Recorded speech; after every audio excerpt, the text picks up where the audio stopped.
नमस्कार मित्रों। आज की इस वीडियो में एक बार फिर से आप सभी का बहुत बहुत हार्दिक स्वागत है। आज हम संस्कृत साहित्य भाग 5 में महाकवि माघ का जीवन परिचय और इनकी सभी रचनाओं को अब तक की सबसे आसान ट्रिक की सहायता से याद करने का प्रयास करेंगे। तो जैसा कि स्क्रीन पर आप देख पा रहे हैं, माघ। बात करें महाकवि माघ का जीवन परिचय, तो माघ का जीवन परिचय कुछ इस प्रकार से था, जिसमें जन्म समय की बात करें तो 7वीं शताब्दी में माघ जी का जन्म हुआ। पिता इनके दत्तक थे। माता का नाम ब्रह्मी था।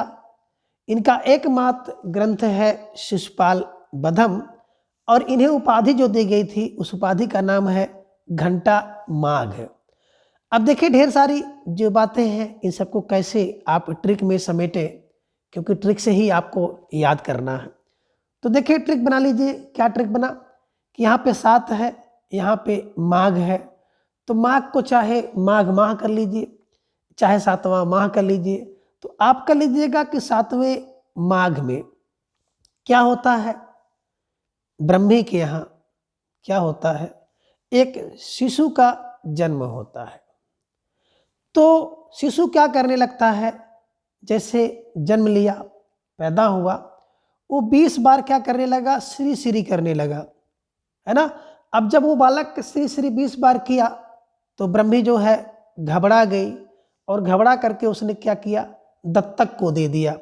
अब दत्तक को दे दिया तो यही दत्तक लेकर जाते हैं उस बालक को और क्या करते हैं, माघ में घंटा बजा देते हैं।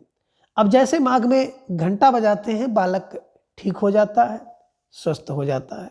ये तो एक इमेजिन है, एक ट्रिक है, एक कल्पना है, जिससे आपको याद करना है।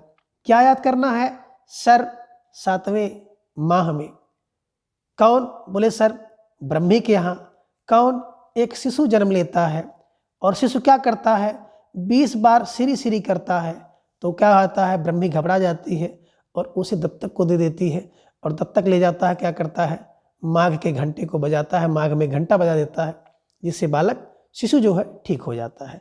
तो कहने का आशय है कि 7वें माघ में, यानी कि 7वीं शताब्दी में माघ का जन्म हुआ।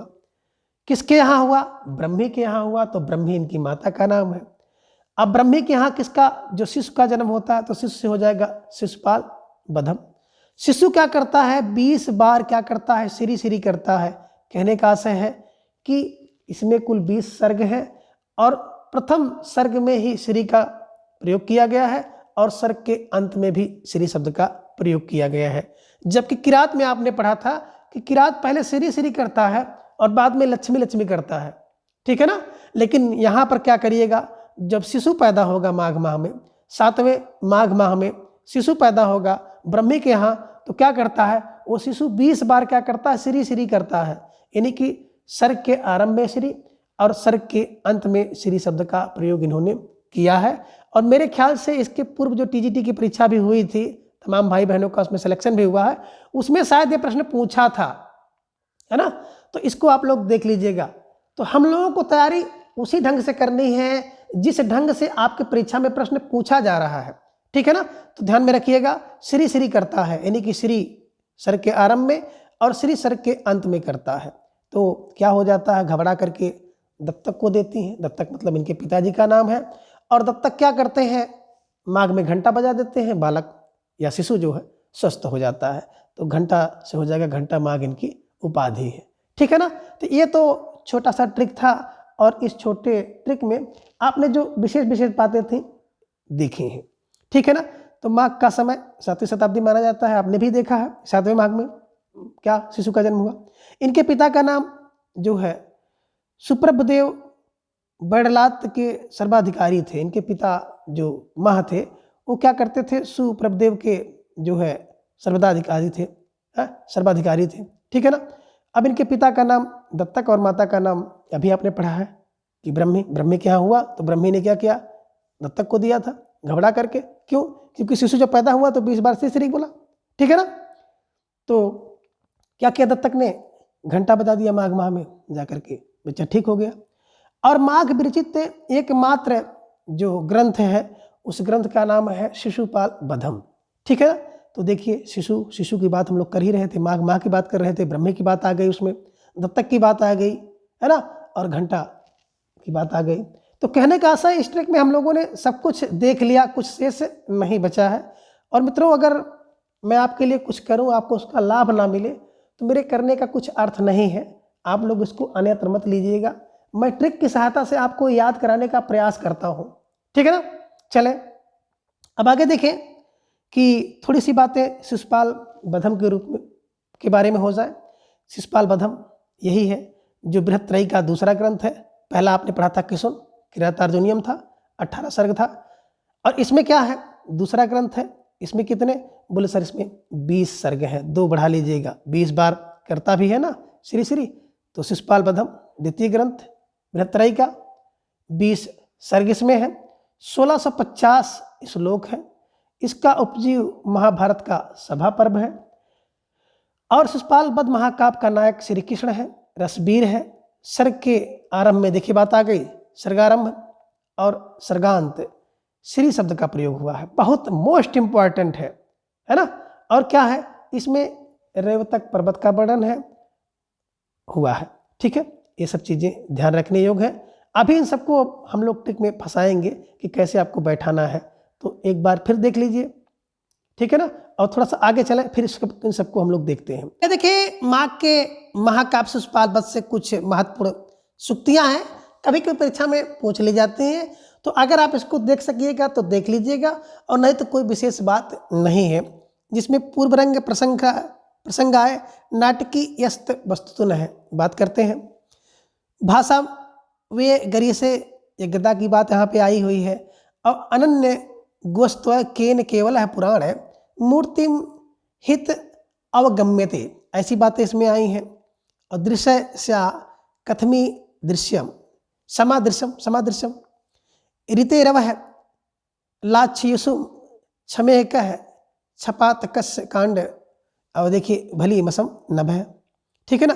भवंती ना पुणे कृता मनीषण है, गृह तुम आर्या परिचर्या महानुभाव भावा ही नियंता मर्थिन है, ठीक है ना। न यंति यंतु संभवम भानुना सुपात विक्षेप निरा कुलात्मना, और किमस्त कार्य गुरु योगिनाम अपि। तो ये सूक्तियाँ हैं, थोड़ा आप देख लीजिएगा। कभी कभी परीक्षा में पूछ भी ली जाती हैं, और नहीं देख पाते हैं तो कोई बहुत ज़रूरी नहीं है। लेकिन कुछ बातें जो स्मरणीय हैं, जैसे उपमा, अर्थ, गौरव एवं लालित, इन तीनों गुणों की बहुलता के कारण माघे संति त्रियो गुणा। आपने देखा होगा ना, उपमा कालिदास सरस भारत अर्थ गौरव, और माघे संति दंडी पदलालित्यम और माघे संति त्रियो गुणा। तो ये सब चीज़ें हैं, उपमा कालिदास का है ना। अर्थ गौरव किसका, भारव का है। दंडी का पदलालित्य है, और माघे संति त्रियो गुणा, यानी कि माघ माह में तीनों गुण होते हैं, ठीक है ना। क्या होगा, अर्थ गौरव होगा, पदलालित्य होगा, उपमा भी होगी, बस दिमाग में रख लीजिएगा, ठीक है ना।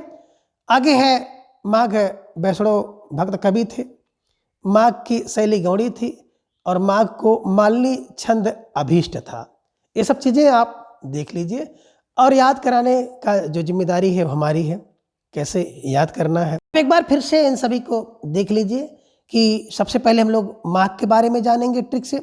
तो माघ की बात करते हैं, तो अभी आपने पढ़ा है कि कौन, बोले माघ महीने में कर लीजिए 7वें दिन क्या हुआ, बोले सर ब्रह्मे के यहाँ क्या हुआ, शिशु का जन्म हुआ। अब शिशु का जन्म हुआ तो शिशु ने क्या किया, 20 बार श्री श्री बोल दिया। तो क्या हो गई, ये ब्रह्मी घबरा गई और ये दत्तक को दे दी। तो दत्तक ने क्या किया, दत्तक उसको ले गए और माघ में घंटा बजा दिया, और जब घंटा बजा दिया तो पुत्र ठीक हो गया। तो कहने का आशय क्या है कि माघ का जन्म 7वीं शताब्दी में, माता ब्रह्मी, पिता दत्तक, ग्रंथ शिशुपाल बधम, उपाधि घंटा माघ, ठीक है ना। इतनी बातें तो आपने देखी थी। अब आगे माघ में कुछ चीज़ें और जोड़ लीजिए कि माघ में क्या होता है। तो जो माघ महीना होता है, ये इसमें वैष्णो जाइए, वैष्णो यात्रा करिए। माघ महीना क्या होता है, बड़ा गौड़ी महीना होता है। माघ महीने में क्या होता है, तीनों गुण होते हैं। अभी आपने पढ़ा है कि कौन, दंडी का पदलालित्य, उपमा कालिदास का, भारों का अर्थ गौरव, ये तीनों होगा माघ महीने में। ठीक है ना। और भाषा शैली गौड़ी भी आपने देखा ही है। तो बस दिमाग में रख लीजिएगा कि माघ में क्या हो रहा है। तो बोले माघ में 7वें दिन शिशु का जन्म हो रहा है, यानी कि 7वें वर्ष का जन्म हुआ। शिशु सूगा शिशुपाल का ग्रंथ है, ब्रह्मी के यहाँ हुआ तो ब्रह्मी इनकी माता है, ब्रह्मी ने दत्तक को दिया, दत्तक इनके पिता है। और क्या किया, दत्तक ने घंटा बजा दिया तो घंटा माघ इनको उपाधि मिली हुई है। ठीक है ना। और माघ में वैष्णव की यात्रा करिए, यानी कि वैष्णव धर्म के प्रवर्तक थे। माघ गौड़ी होता है, यानी गौड़ी रीत का इन्होंने प्रयोग किया। माघ महीने में क्या होता है, तीनों गुण होता है ना। उपमा कालिदास का उपमा, भारव का अर्थ गौरव, अदंडी का पद लालित, यानी कि तीनों होता है माघ महीने में। बस जैसे दिमाग में रख लीजिएगा, आपको आसानी से याद हो जाएगा। ठीक है ना। अब आगे जो माघ जी का ग्रंथ है शिशुपाल वध, तो शिशुपाल वध के बारे में थोड़ा सा क्लू बना लीजिए, ट्रिक बना लीजिए कि क्या शिशु क्या करता है। शिशु 20 बार श्री श्री करता है, यानी कि सर्ग के आरंभ में श्री और सर्ग के अंत में श्री श्री है। किसमें, शिशुपाल वधम में।